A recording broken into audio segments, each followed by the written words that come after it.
Hi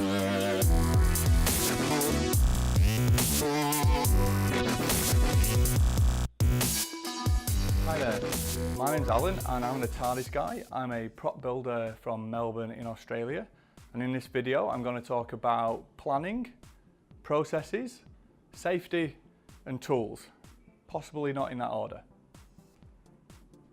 We're going to talk about planning and what's on the board at the moment. So what I do normally is I keep this whiteboard here, and it has what events are coming up and what projects I'm working on and who I'm working on for them. Usually put some dates on there as well. Doesn't necessarily have everything that I'm working on, but it's got the stuff on that I need to be able to see right away. That's how I do it. There are many ways of planning your work, planning your projects, planning what you're going to be doing, but what I'm trying to get across here is that it's important to have a plan. If you don't know where you're going, you'll just come into your workshop every day, pick something up, fiddle around with it, forget about stuff. So write stuff down, put some dates on it, that's very important. Have some goals of what you want to achieve for the day. And one of the little tricks that I do as well is so that I can get into work nice and quick in the morning and be productive almost straight away, is at the end of the night, what I'll do is I will leave myself an unfinished something, whether it's unmasking a shield or doing some brackets or starting a little bit of welding. I'll leave myself at the end of the day with a bit of something unfinished that I can step into straight away the next day. And that's just a part of the way I plan my days. What I do is I plan my days, I plan my weeks, I plan my months, and I plan my 6 months as well, and that's what the whiteboard's for. So basically what I'm saying is plans are very important, otherwise you'll just be rudderless. So we're going to talk a little bit about tools, and I'm a builder and a carpenter and an engineer by trade. So over the years I've accumulated a lot of tools just to do the jobs that I've been doing. I've got cordless drills and cordless nail guns, I've got drop saws, I've got plunge saws and several different orbital sanders, I've got angle grinders and jackhammers. And I work on projects from small items like this Guardians of the Galaxy orb through to huge full-size 3-meter TARDISes for people. So I've been through several years of collecting these tools, which is great, and they all do the right job. And it's very important to have the right tool for the job as well, because there's nothing more frustrating than trying to do something with the wrong tool and it taking twice as long and it just not working at the end anyway. So what you should really be looking at is getting the right tool for the job, and also trying to get the best tool that you can afford. And you don't have to spend hundreds and hundreds of dollars on tools like I have. You can just get what you can afford and get the best one you can. Now I have all kinds of tools, as I said. I've got drop saws and I've got a drill press, and these are great. But if you're just getting started and you want to do some prop making or you want to build some costumes, then you can get away with having, well, a few simple items like these. Good tape measure is really important. Get yourself a half decent cordless drill. You can do an awful lot with these.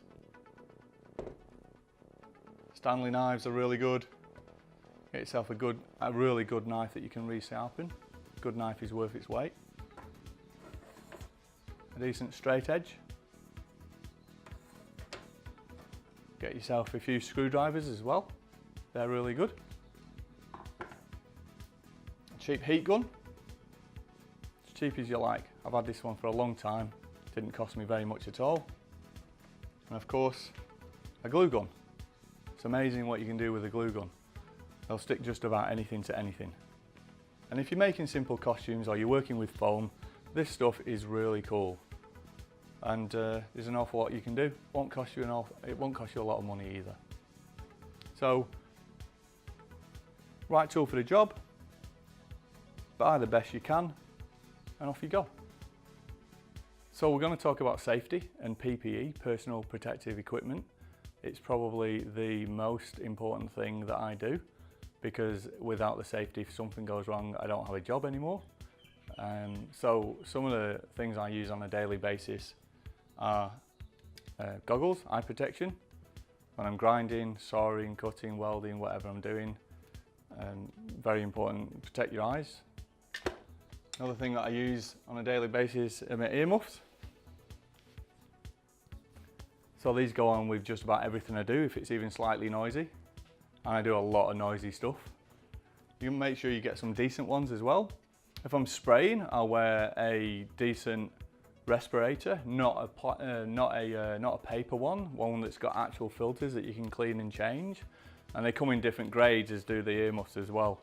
So if you're spraying, you get respirators that will protect you against spray paint or fumes.